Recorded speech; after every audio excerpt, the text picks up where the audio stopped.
السلام علیکم ورحمۃ اللہ تعالی وبرکاتہ۔ نحمدہ ونصلی ونسلم علی رسولہ الکریم، اما بعد فاعوذ باللہ من الشیطان الرجیم، بسم اللہ الرحمن الرحیم۔ ان اللہ وملائکتہ یصلون علی النبی یا ایہا الذین آمنوا صلوا علیہ وسلموا تسلیما۔ اللہم صلی علی سیدنا و مولانا محمد معدن الجود والکرم وآلہ الکرام وابنہ الکریم وبارک وسلم صلاۃ و سلاما علیک یا رسول اللہ صلی اللہ تعالی علیہ وسلم۔ تو کفری کلمات کا بیان جاری ہے۔ اس سے پہلے بہت سارے کفری کلمات بیان کیے گئے سوال جواب کی شکل میں، یہاں اور مزید کچھ باتیں شامل کرتے ہیں اور کچھ اس طرح کے کلمات جن کی وجہ سے آدمی کافر ہو جاتا ہے یا اس پر حکم کفر ہوتا ہے، یعنی تجدید ایمان، اور اگر نکاح والا ہے تو تجدید نکاح اور توبہ استغفار یہ سب لازم ہوتا ہے۔ سوال یہ کہ خدا کو رام کہنا کیسا ہے؟ یہ رام ظاہر سی بات ہے کہ غیر مسلم ہندوؤں کے بھگوان کو وہ لوگ رام کہتے ہیں۔ تو جواب کہ صدر الشریعہ بدر الطریقہ علامہ مولانا مفتی محمد امجد علی اعظمی رحمۃ اللہ تعالی علیہ فرماتے ہیں، خدا کو رام کہنا یہ ہندوؤں کا مذہب ہے۔ وہ چونکہ اسے ہر شے میں رما ہوا یعنی حلول کیا ہوا جانتے ہیں، یعنی وہ اپنے بھگوان کے تعلق سے یہ عقیدہ رکھتے ہیں، رام کے بارے میں یہ عقیدہ رکھتے ہیں کہ رام ہر چیز میں حلول کیا ہوا یعنی ہر چیز میں سمایا ہوا ہے، اس وجہ سے وہ اسے رام کہتے ہیں۔ اور یہ عقیدہ کفر ہے، اور اسے یعنی اللہ پاک کو رام کہنا بھی کلمہ کفر ہے، کیونکہ ہمارا عقیدہ کیا کہ اللہ تبارک و تعالیٰ کسی چیز میں حلول کیے ہوئے نہیں ہے، کسی چیز میں سمائے ہوئے نہیں ہے، اور نہ ہی کوئی چیز اس میں سمائے ہوئے ہے، اللہ تبارک و تعالیٰ اس سے پاک ہے۔ تو یہ عقیدہ رکھنا کفر ہے، اللہ کو رام کہنا کفر ہے۔ سوال، جو کہے کہ میں جہنم سے یا عذاب سے نہیں ڈرتا تو اس کے بارے میں کیا حکم ہے؟ تو یہ بڑی جرأت والی بات ہے، یعنی کوئی یوں کہہ دے کہ میں جہنم سے نہیں ڈرتا یا میں اللہ کے عذاب سے نہیں ڈرتا۔ تو جواب، کسی سے کہا کہ گناہ نہ کر ورنہ خدا تجھے جہنم میں ڈالے گا، تو اس نے جواب میں کہا کہ میں جہنم سے نہیں ڈرتا، یا کہا کہ خدا کے عذاب کی مجھے کچھ پرواہ نہیں، یا ایک نے دوسرے سے کہا کہ تو خدا سے نہیں ڈرتا، تو اس نے غصے میں کہا کہ نہیں، یا کہا کہ خدا کیا کر سکتا ہے معاذ اللہ، اس کے سوا کیا کر سکتا ہے کہ مجھے دوزخ میں ڈال دے، یا کہا کہ خدا سے ڈر، تو اس نے جواب میں کہا کہ خدا کہاں ہے۔ یہ سب کفر کے کلمات ہے، ایسا بولنے والا کافر ہو جائے گا۔ سوال، اگر کوئی یہ کہے کہ میں انشاءاللہ کے بغیر کام کروں گا تو کیا حکم ہے؟ کیونکہ دیکھیں، ہر نیک اور جائز کام میں جو ہم مستقبل میں کرنے والے ہوں، آئندہ زمانے میں فیوچر میں کرنے والے ہوں، تو اس کے تعلق سے جب ہم بات کر رہے ہوں تو اس کے ساتھ میں ہمیں انشاءاللہ ضرور بولنا چاہیے کہ میں انشاءاللہ ایسا کروں گا، میں انشاءاللہ یہ کام کروں گا، اس طرح جو ہے کہ انشاءاللہ بولنا چاہیے۔ اور اگر نہیں بھی بولتے تو کوئی حرج نہیں ہے، لیکن انشاءاللہ بولنے سے اس کام کے پورا ہونے کی امید بڑھ جاتی ہے کہ اگر اللہ چاہے گا تو میرا یہ کام ہو جائے گا، تو انشاءاللہ بولنا چاہیے۔ لیکن یہ کیا کہہ رہا ہے کہ میں انشاءاللہ کے بغیر کام کروں گا؟ ٹھیک، انشاءاللہ کا مطلب کیا ہوتا ہے اس پہ بھی غور کریں۔ انشاءاللہ جیسے میں نے ابھی کہا کہ اگر اللہ چاہے گا تو میں یہ کروں گا، اگر اللہ چاہے گا تو میرا یہ کام ہو جائے گا۔ تو اب یہ کہہ رہا ہے کہ میں تو انشاءاللہ کے بغیر ہی یہ کام کر لوں گا، یعنی اس کا مطلب یہ کہ اگر اللہ نے چاہا تو بھی مجھے اللہ کے چاہنے کی ضرورت ہی نہیں، معاذ اللہ، یہ کوئی کہنا چاہتا ہے۔ تو کسی سے کہا کہ انشاءاللہ تم اس کام کو کرو گے، تو اس نے جواب میں کہا کہ میں بغیر انشاءاللہ کے کروں گا۔ یا ایک نے دوسرے پر ظلم کیا تو مظلوم نے کہا، یعنی جس پر ظلم کیا گیا، اس نے کہا کہ خدا نے یہی مقدر کیا تھا، یعنی خدا نے یہی لکھا تھا۔ تو ظالم نے کہا کہ میں بغیر اللہ پاک کے مقدر کیے ہوئے کرتا ہوں، یعنی اس میں تقدیر کا انکار ہو گیا، یعنی اللہ کے لکھے بغیر میں کرتا ہوں، تو یہ بھی کفر ہے۔ اب آگے سوال ہے کہ کیا محتاجی کفر ہے؟ محتاجی، غریبی، فقیری یہ کفر ہے؟ کیونکہ یہ دیکھیں حدیث شریف میں آیا ہے کہ محتاجی یہ کفر کے قریب ہے۔ تو اب اس حدیث شریف کا مطلب کیا ہوگا کہ محتاجی کفر کے قریب ہے؟ کہ بہت سے ہم نے محتاج دیکھے، بہت سے غریب لوگوں کو بھی دیکھا ہے، تو کیا وہ سب کافر ہیں؟ ایسا تو ہے نہیں ہے۔ بہت سے محتاج اور غریب جو ہیں وہ مسلمان ہیں، اہل ایمان ہے اور ان کا ایمان سلامت بھی ہے، تو یہاں پھر محتاجی کفر ہے یا محتاجی کفر کے قریب ہے، اس کا کیا مطلب ہوتا ہے اس کو بیان کرتے ہیں۔ کسی مسکین نے اپنی محتاجی کو دیکھ کر یہ کہا، یعنی کسی غریب آدمی نے اپنی غریبی کو دیکھ کر یہ کہا کہ اے خدا، فلاں بھی تیرا بندہ ہے، اس کو تو نے کتنی نعمتیں دے رکھی ہیں، اور میں بھی تیرا بندہ ہوں، مجھے کس قدر رنج اور تکلیف دیتا ہے، آخر یہ کیا انصاف ہے؟ ایسا کہنا کفر ہے، کیونکہ یہ اللہ تبارک و تعالیٰ کی ذات پر اعتراض، اللہ کی ذات پر سوال اٹھانا ہے، اور اللہ پر اعتراض کرنا بھی کفر ہے، اور یہ شکوہ ہے، یہ اللہ کی بارگاہ میں شکایت کرنا ہے کہ تو نے اس کو نعمت دی اور مجھے بھوکا رکھا، اس کو کھلایا مجھے بھوکا رکھا، مجھے نعمت نہیں دی، وہ آرام میں ہے اور میں تکلیف میں ہوں، یہ اللہ کی بارگاہ میں شکایت اور اس کی ذات پر اعتراض کرنا ہے، یہ بھی کفر ہے۔ حدیث میں ایسے کے لیے ہی فرمایا کہ قاد الفقر ان یکون کفرن، محتاجی کفر کے قریب ہے کہ جب محتاجی کے سبب، محتاجی کی وجہ سے ایسے نامناسب کلمات صادر ہوں جو کفر ہیں، تو گویا خود محتاجی قریب بکفر ہے، کیونکہ اس نے یہ کیوں بولا تھا؟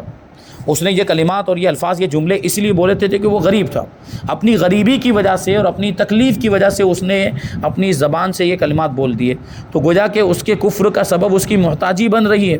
وہ محتاجی کے سبب سے یہ بولا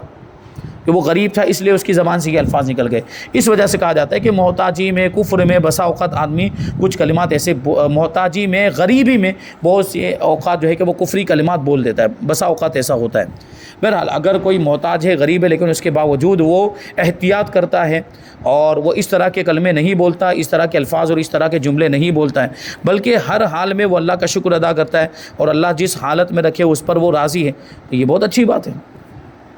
تو محتاج اگر ہو بھی، اگر کوئی غریب ہو بھی جائے تو ہرگز اسے شکوہ نہیں کرنا چاہیے، اللہ کی بارگاہ میں شکایت نہیں کرنی چاہیے اور اللہ کی ذات پر اعتراض نہیں کرنا چاہیے، کیونکہ اللہ تبارک و تعالی ہمارا مالک ہے، اللہ تبارک و تعالی ہمارے جسم کا بھی مالک، ہماری ہر چیز کا مالک وہی ہے، ساری چیزیں جو بھی ہمارے پاس ہیں یہ اس کی دی ہوئی، ہمارا اپنا کچھ نہیں ہے ہمارے پاس۔ اگر مال دولت بھی ہے تو وہ بھی اللہ کا دیا ہوا ہے، وہ چاہے تو ہمیں دولت دے، وہ چاہے تو ہمیں غریب کر دے، اس کی مرضی ہے۔ اگر ہمارے پاس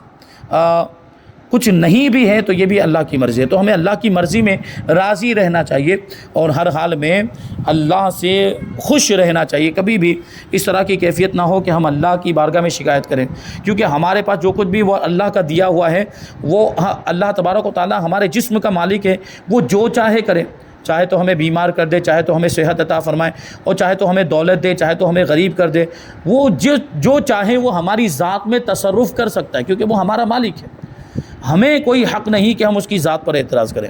اس کا ہر کام حکمت والا ہے، اس کا کوئی بھی کام حکمت سے خالی نہیں ہوتا۔ تو اگر ہمیں غریبی بھی آ گئی، اگر ہم محتاج بھی ہو گئے، تو ہمیں یہ سوچنا چاہیے کہ اس میں بھی اس کی کوئی حکمت ہوگی اور اس میں بھی راضی رہنا چاہیے۔ سوال، اللہ پاک کے نام کی تصغیر کرنا کیسا ہے؟ تصغیر کا مطلب نام کو بگاڑنا، جیسے کہ ہم اور آپ، بلکہ عوام کے معاملات کے وہ لوگوں کے نام کو بگاڑتے ہیں، کچھ کا کچھ بنا دیتے ہیں، وہ نام کچھ اور ہوتا ہے اور اس کو بگاڑ کر کچھ اور بولتے ہیں، وہ بگاڑا جاتا ہے تذلیل کے لیے، اس کو تحقیر، اس کو چھوٹا بتانے کے لیے وہ نام جو ہے کہ بگاڑا جاتا ہے۔ تو اس طرح اللہ کے نام کو بگاڑنا یا اللہ کے نام کی تصغیر کرنا کیسا؟ کیونکہ دیکھیں تصغیر میں ذلت کا معنی پایا جاتا ہے، اس کو چھوٹا بتانا پایا جاتا ہے، اس میں تحقیر پائی جاتی ہے، اور اللہ تبارک و تعالیٰ کی بارگاہ میں اگر کوئی تحقیر والا لفظ استعمال کرے یا توہین کرے تو وہ کافر ہو جائے گا۔ اسی لیے کہتے ہیں کہ اللہ پاک کے نام کی تصغیر کرنا کفر ہے، یعنی اللہ کے نام کو بگاڑنا یہ کفر ہے۔ جیسے کسی کا نام عبداللہ ہے یا کسی کا نام عبد الخالق یا عبد الرحمن ہو، تو اس کے پکارنے میں آخر میں الف وغیرہ ایسے حروف ملا دیں جس سے تصغیر سمجھی جاتی ہے، یعنی پھر اس کو چھوٹا بتانے کے لیے وہ بولا جاتا ہے۔ تو ظاہر سی بات یہاں پر عبداللہ میں، عبد الخالق میں، عبد الرحمن میں بعد والے جو الفاظ ہیں، اللہ ہے یا خالق ہے یا رحمان، یہ اللہ کے نام ہے، تو اگرچہ ہم اس کا نام، ہم یہ نیت کریں، وہ بگاڑنے والا یہ نیت کر رہا ہو کہ میں تو اس کا نام بگاڑ رہا ہوں، لیکن حقیقت میں اللہ تعالیٰ کا نام بگڑ رہا ہے، کیونکہ الرحمن تو یہ اللہ کا نام ہے اور اللہ تو یہ بھی اللہ کا نام ہے، اس میں ذاتی ہے، تو وہ اللہ کا نام بگڑ رہا ہے اور اللہ کا نام بگاڑنے کی اجازت نہیں، اور اس کی تصغیر کرنا کفر ہے کہ اس میں تحقیر کا معنی نکلتا ہے اور تذلیل کا معنی، ذلت کا معنی نکلتا ہے، توہین اس سے نکلتی ہے۔ آگے سوال ہے کہ تیرا باپ اللہ اللہ کرتا ہے، یہ کہنا کیسا ہے؟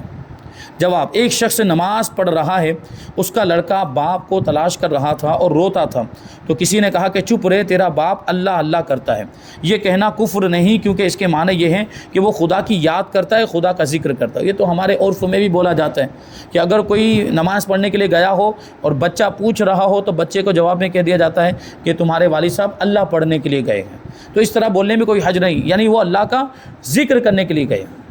عبادت کرنے کے لیے گئے۔ اور بعض جاہل یہ کہتے ہیں کہ لا الہ پڑھتا ہے،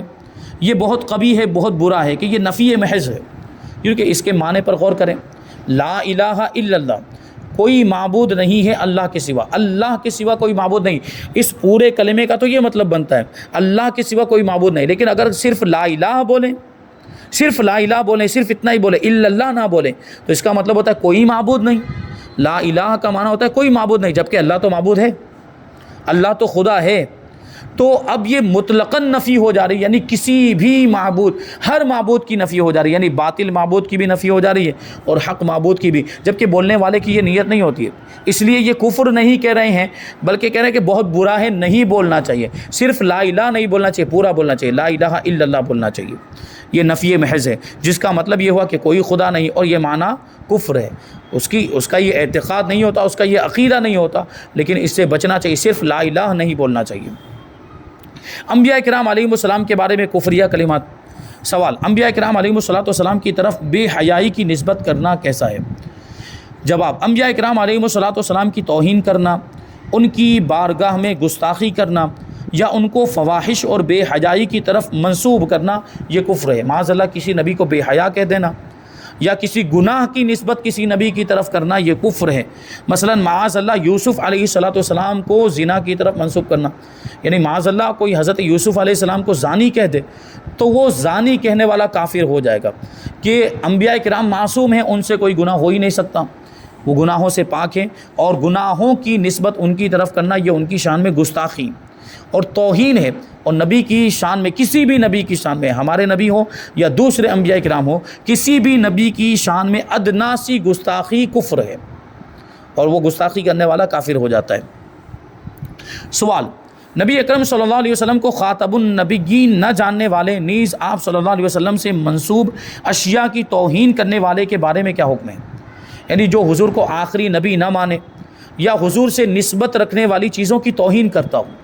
جیسے حضور کا کرتا مبارک، حضور کا جبہ شریف، حضور کی تہبند شریف، حضور کے بال مبارک اور حضور کا عصا مبارک، یہ سب حضور سے نسبت رکھنے والی چیزیں، تو ان چیزوں کی اگر کوئی توہین کرے تو اس کے لیے کیا حکم ہوگا؟ جواب، جو شخص حضور اقدس صلی اللہ علیہ وسلم کو تمام انبیاء میں آخری نبی نہ مانے،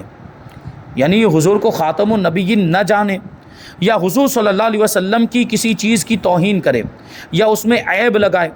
آپ کے منہ مبارک کو تحقیر سے یاد کرے، یعنی منہ مبارک کی توہین کرے، منہ مبارک کی جو ہے کہ گستاخی کرے،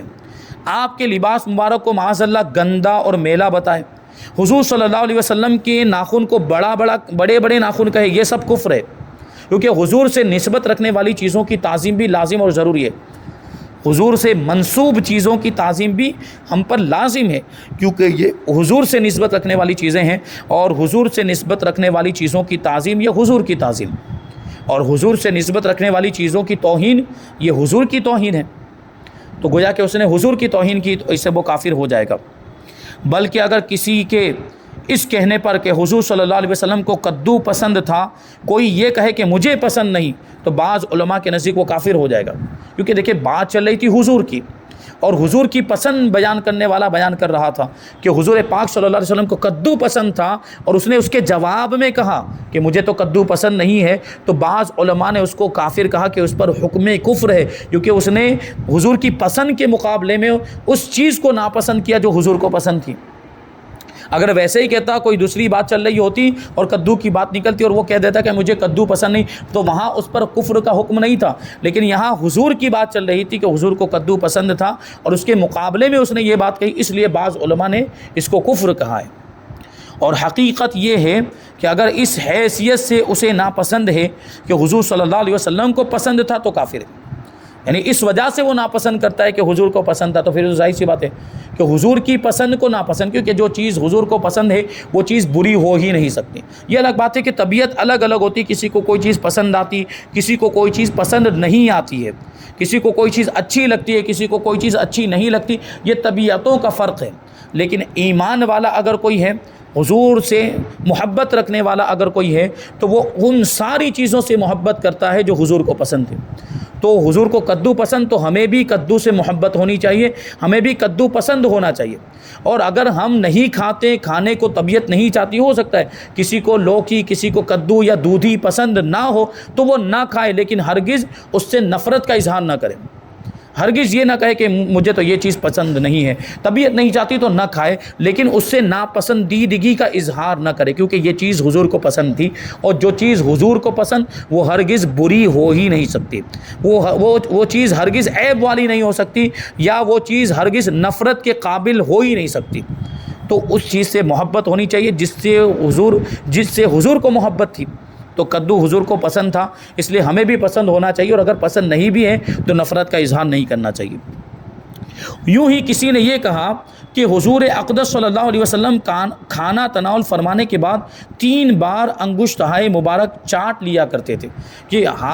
کھانا کھانے کے بعد ہاتھ کو چاٹنا یہ سنت ہے، انگلیوں کو چاٹنا، انگلیوں کو صاف کر لینا یہ حضور کی سنت ہے، اور اس میں کوئی بری بات نہیں ہے۔ اب اگرچہ دنیا دار وہ اپنی نئی تہذیب کے اعتبار سے اور اس کو برا سمجھتے ہوں اور اس کو ادب کے خلاف سمجھتے ہوں، ان کے اصول کے مطابق، ان کے قوانین، ان کے اپنے بنائے ہوئے قاعدے قانون کے حساب سے اس کو برا سمجھتے ہوں، تو ان کی وجہ سے ہم حضور کی سنت کو نہیں چھوڑ سکتے، اور ان کی تہذیب بدل گئی یا ان کے ادب کے طور طریقے بدل گئے، ان کے اصول اور قوانین بدل گئے، تو یہ ان کے اپنے اصول ہوں گے، لیکن ہمارے لیے تو نبی کی سنت ہی کافی ہے، ہمارے لیے تو حضور کے طریقے ہی دلیل ہیں، اور ہم تو اسی پر عمل کریں گے۔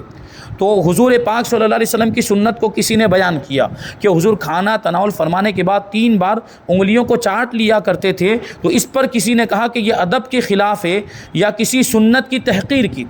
یعنی کسی سنت کو اس نے ہلکا جانا، مثلا داڑھی بڑھانا، مونچھیں کم کرنا، امامہ باندھنا اور شملہ لٹکانا، امامے میں جو شملہ ہوتا ہے پیچھے جو کپڑا یہ چھوڑ دیتے اس کو شملہ لٹکانا کہتے ہیں۔ ان ساری چیزوں کی اگر کسی نے توہین کی تو وہ کافر ہو جائے گا، جبکہ سنت کی توہین مقصود ہو، یعنی سنت کی توہین اور سنت کی گستاخی کرنا ہی اس کا مقصد ہو، تو سنت کی توہین یہ کفر ہے، سنت کی گستاخی کرنے کی وجہ سے آدمی کافر ہو جاتا ہے۔ ایک اور سوال شامل کرتے ہیں کہ اپنے آپ کو پیغمبر کہنے والے کے بارے میں کیا حکم ہے؟ کوئی شخص اپنے آپ کو پیغمبر کہے، دیکھیے پیغمبر ایک ہوتا ہے نبی، نبی کا مطلب ہوتا ہے اللہ کا پیغام پہنچانے والا، اور لوگوں کی ہدایت کے لیے اللہ تبارک و تعالیٰ نے جس کو بھیجا ہو اس کو نبی کہا جاتا ہے۔ اور پیغمبر یہ فارسی لفظ ہے، وہ نبی کا ترجمہ فارسی میں اگر کریں اللہ کا پیغام پہنچانے والا، پیغمبر کا مطلب ہوگا پیغام پہنچانے والا۔ تو کوئی شخص اپنے آپ کو پیغمبر بولتا ہے، اور جب اس سے پوچھا جاتا ہے کہ تم اپنے آپ کو پیغمبر کیوں کہتے ہو، پیغمبر نہیں بولنا چاہیے، تو وہ جواب میں کیا کہتا ہے؟ کہتے ہیں کہ جو اپنے آپ کو پیغمبر کہے، اپنے آپ کے بارے میں کہے کہ میں پیغمبر ہوں، اور پھر اس سے پوچھا جائے تو اس کا وہ یہ مطلب بتائے کہ میں پیغام پہنچاتا ہوں، یعنی یہ پتا کہ میں لوگوں کا پیغام ایک کا پیغام دوسرے تک پہنچاتا ہوں، وہ یہ معنی مراد لے اور یہ معنی بتائے تو وہ کافر ہے، یعنی اس کی یہ تعویل مسموع نہیں، اس کی یہ بات نہیں مانی جائے گی کہ میں تو پیغام پہنچاتا ہوں، کہ عرف میں یہ لفظ رسول اور نبی کے معنی میں ہی بولا جاتا ہے۔ عام طور پر پیغمبر کا مطلب ہوتا ہے نبی اور رسول، اب وہ پیغمبر بولتا ہے، پھر مطلب بتاتا ہے کہ میں تو پیغام پہنچاتا ہوں، تو اس کی یہ بات نہیں مانی جائے گی، اس پر حکم کفر ہوگا۔ بہرحال یہ اس کے بعد اور بھی بہت ساری باتیں ہیں، صحابہ کرام کے بارے میں کفریہ کلمات اور فرشتوں کے بارے میں کفریہ کلمات، جیسے صحابہ کرام کے بارے میں حضرت ابوبکر صدیق اور حضرت فاروق اعظم رضی اللہ تعالیٰ عنہ کی خلافت کا اگر کوئی انکار کر دے کہ وہ خلیفہ تھے ہی نہیں معاذ اللہ، تو اس کے بارے میں کیا حکم ہوگا؟ اور فرشتوں کے بارے میں کہ جیسے مثال کے طور پر ایک سوال ہے کہ دشمن یا کسی ناپسندیدہ شخص کو دیکھ کر یہ کہے کہ ملک الموت آ گیا، یہ موت کا فرشتہ آ گیا، کسی دشمن کو دیکھ کر یہ کہے تو اس کے بارے میں کیا حکم ہوگا؟ یا قرآن پاک کی کسی آیت کا مذاق اڑائے، کسی آیت کو مذاق کے طور پر پڑھے تو اس کے بارے میں کیا حکم ہوگا؟ اور اس کے بعد اور بھی بہت ساری چیزیں ہیں، جیسے نماز کے بارے میں کفریہ کلمات ہے، اذان کے بارے میں کفریہ کلمات۔ انشاءاللہ یہ ساری باتیں ہم آئندہ درس میں شامل کریں گے۔ اللہ تبارک و تعالیٰ کی بارگاہ میں دعا ہے کہ جو کچھ بھی بیان ہوا اس پر ہم سب کو عمل کرنے کی توفیق عطا فرمائے۔ وما علینا الا البلاغ۔ السلام علیکم۔